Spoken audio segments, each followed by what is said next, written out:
Estranho não é simplesmente aquilo que ainda não conhecemos.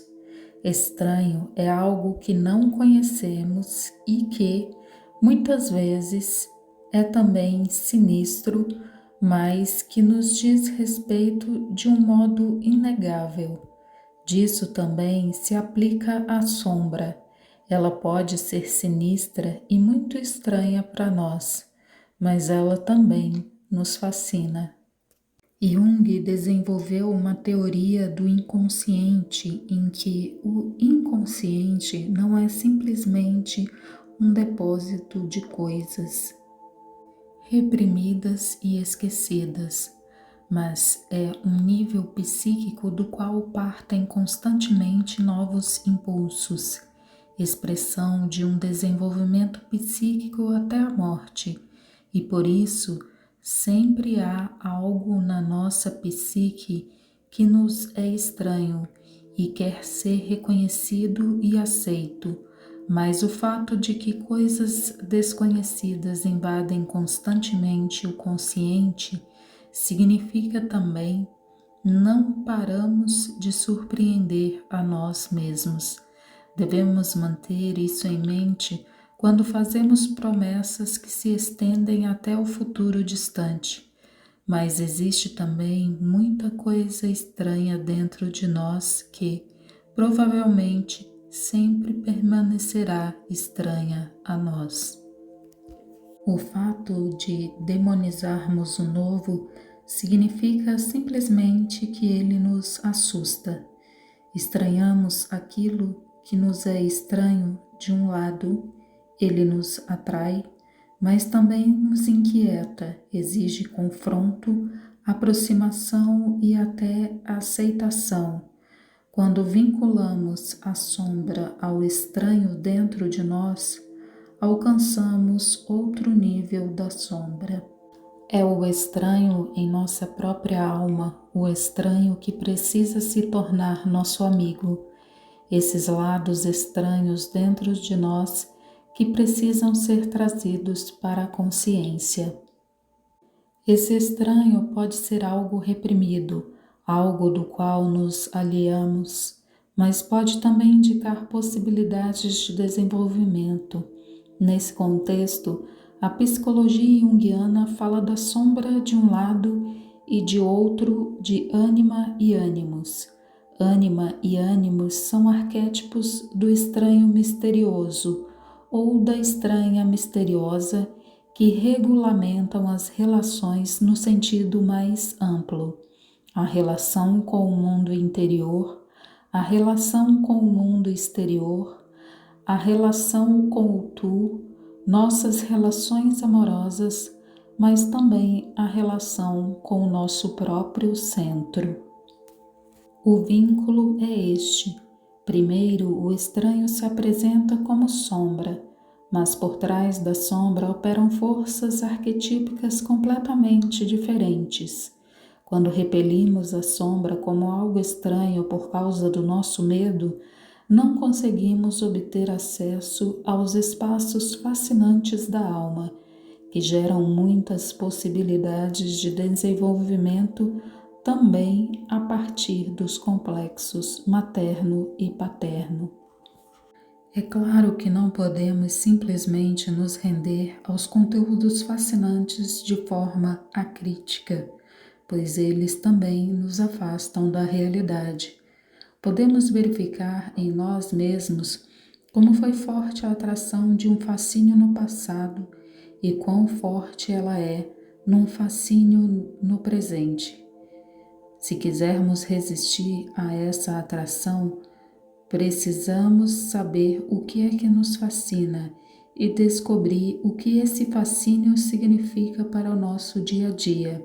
Em termos concretos, isso significa, de um lado, render-se ao fascínio e, de outro, integrá-lo continuamente no dia a dia.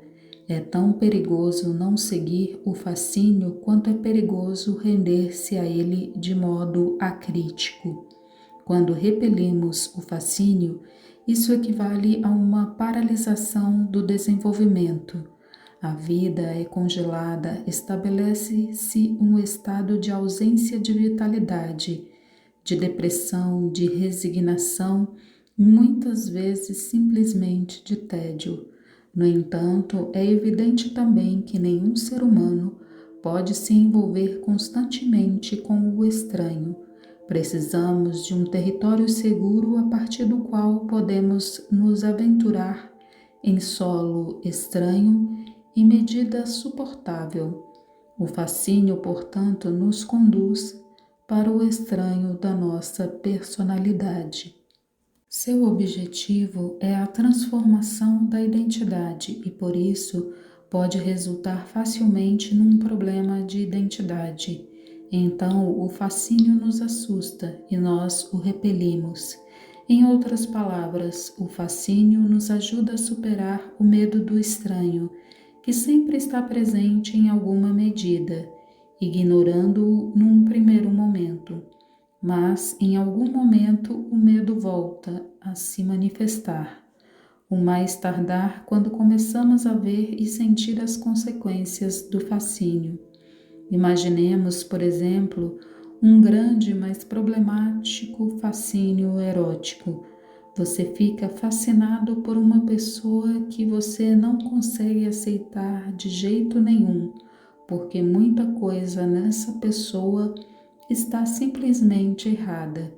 Mesmo assim, existe um enorme fascínio, e esse fascínio obriga você a rever algumas opiniões a seu próprio respeito e a respeito da vida. O que se faz necessário aqui é a aceitação da sombra. Não devemos imaginar os fascínios simplesmente como algo lindo. Existe também fascínios relativos à sombra. Nesse caso, o poder do fascínio não nos permite distanciar-nos dele, e então corremos o perigo de perder a nossa boa fama, dinheiro ou uma pessoa querida. Perdemos também a autoimagem antiga, mas isso também nos vivifica. Segundo a teoria junguiana, o inconsciente contém não só o reprimido, mas também impulsos para o desenvolvimento que ainda não conseguimos perceber na consciência. Por isso, o estranho assombroso pode ser também um convite da vida para a vida, pode apontar um desenvolvimento futuro. Se vivenciamos o estranho mais como assombroso ou como fascinante, depende, em minha opinião, da coerência do complexo do eu e de uma identidade relativamente segura, que também pode ser questionada.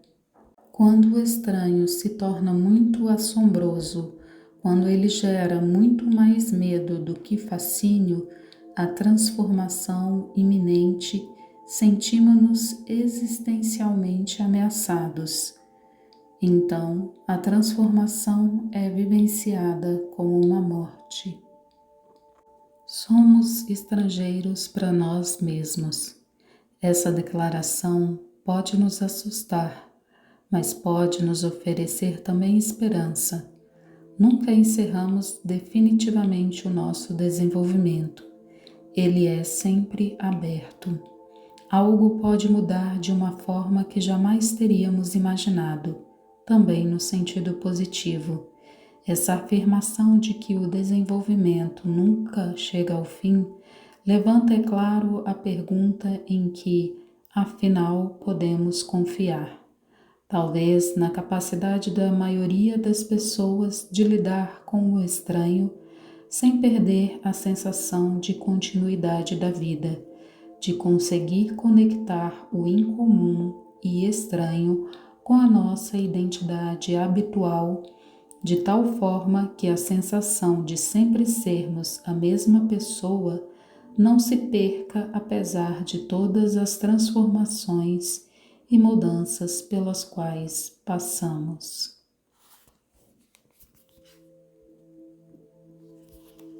Desejo a você boas leituras e boas reflexões.